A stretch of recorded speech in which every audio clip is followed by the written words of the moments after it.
শেষ প্রশ্ন। কার রূপ দেখে আমার হিংসে হয়?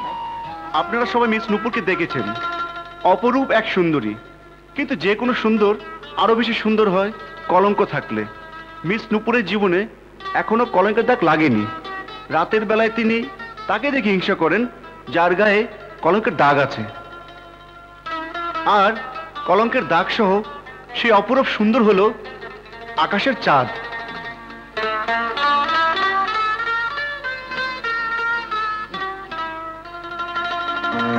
কি কাণ্ড! সর্বশেষ উত্তর সঠিক হয়েছে।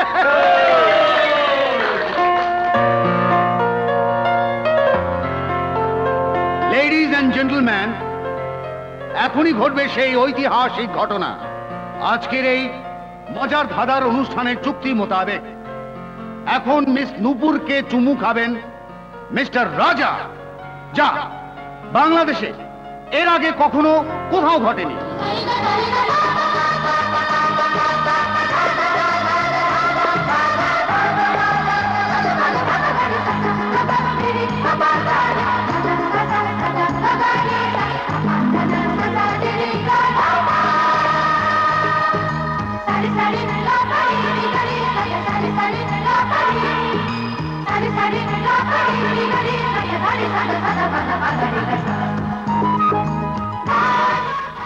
আজ যে কলঙ্কের চিহ্ন তোমার গায়ে লাগবে তাতে আর কোনোদিন চাঁদকে থেকে হিংসা করবে না।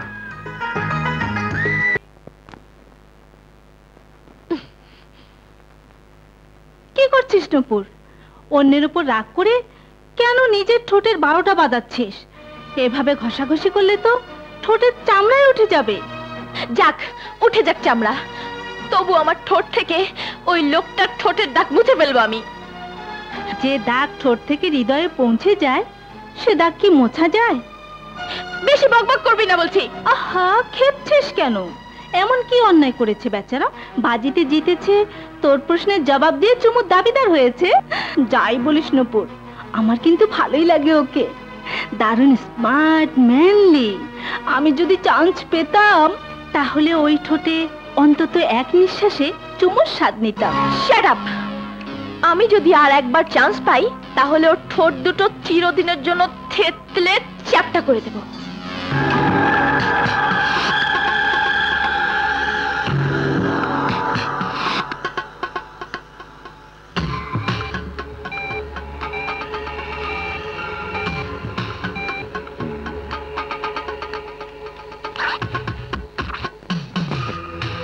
Good luck.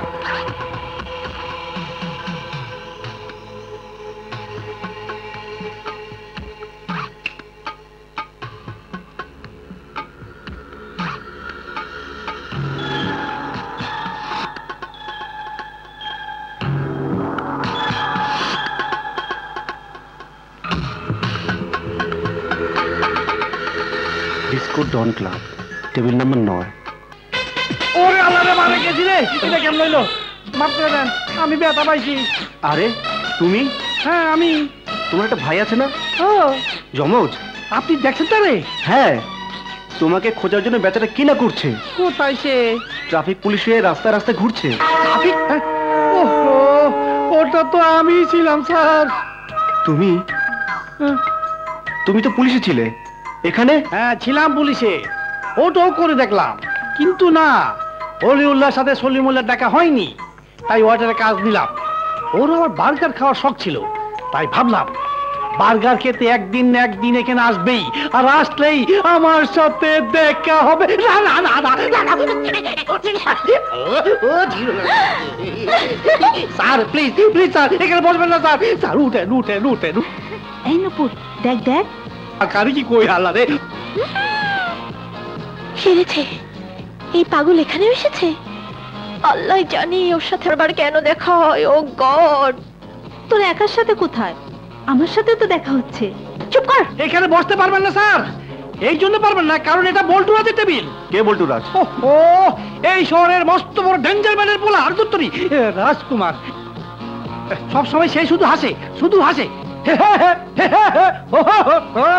ভালো তো, হাসি স্বাস্থ্যের জন্য খুব ভালো টনিক। হ্যাঁ হাসি স্বাস্থ্যের জন্য খুব ভালো, সেটা আমিও জানি স্যার।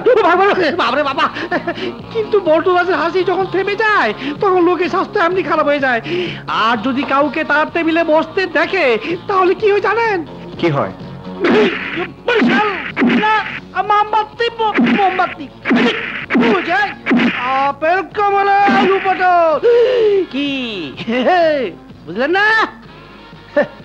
আরে বুঝে না, সবার হাত পা ভাঙ্গা মেডিকেল স্টোরে পাঠায়, কারণ তার 9 নম্বর টেবিলে বসেছিল বলে। পেয়েছি কি আইডিয়া, ওকে মার খাওয়ানোর চমৎকার আইডিয়া মাথায় এসেছে। এর চেয়ে ভালো চান্স আর পাওয়া যাবে না। রাখতো নপুর, বসে থাক। কিছু করতে গিয়ে শেষে যা ভাবছিস সব তার উল্টো না হয়ে যায়। আর যদি আমি ওকে মার খাওয়াতে পারি? বাজি ধরবি 500 টাকা? ধরলাম বাজি। বস তুই। আমি চাই না স্যার আপনার মতো ভালো লোক ওই মেডিকেল স্টোরে যাক। দয়া করে এই টেবিলটা ছেড়ে উঠুন স্যার। স্যার উঠুন স্যার, উঠুন স্যার, কপাল খারাপ। হায় রাজা। কি বাবা? কি অবাক কাণ্ড! সূর্য আজ পশ্চিম উঠলো কি করে? আমি কি তোমার সঙ্গে জয়েন করতে পারি? হ্যাঁ হ্যাঁ, অবশ্যই, বসুন না। না না না না না, না, না। আপনি কোথায় এসে জয়েন হচ্ছেন ম্যাডাম? এই টেবিলে যে একবার জয়েন্ট হয় তার সমস্ত জয়েন্ট খুলে যায়, বুঝিয়ে বলেন। অন্য কোন টেবিলে জয়েন হন আপনারা। ও না না না, ও প্লিজ, ও বোন, ও ভাই। স্যার এইটা 9 নম্বর টেবিল। তো কি হয়েছে? ওরে বল্টু রাজের টেবিল। গরম হয়েছে স্যার, ম্যাডাম, এই টেবিলটা রিজার্ভ করা বল্টু রাজের জন্য। এটা যদি রিজার্ভ হয়ে থাকে তবে এর উপর একটা রিজার্ভ লেখা প্লেটও থাকা উচিত ছিল। ও কেন আপনি বুঝতে পারছেন না? বল্টু রাজ অত্যন্ত ডেঞ্জারাস লোক। আরে তাতে কি? আপনি কি মনে করেন তার চেয়ে ডেঞ্জারাস কেউ নেই? সে যদি ডেঞ্জারাস হয়ে থাকে তাহলে মিস্টার রাজা ডাবল ডেঞ্জারাস। কি বলেন মিস্টার রাজা, ঠিক বলেছি না? হ্যাঁ হ্যাঁ, শুধু ডাবল কেন, ট্রিপল ডেঞ্জারাস আমি। এখন তো এই টেবিল ছাড়ার প্রশ্নই আসে না। চাই ও স্যার, বল্টুই আসুক আর লালটুই আসুক। কি ও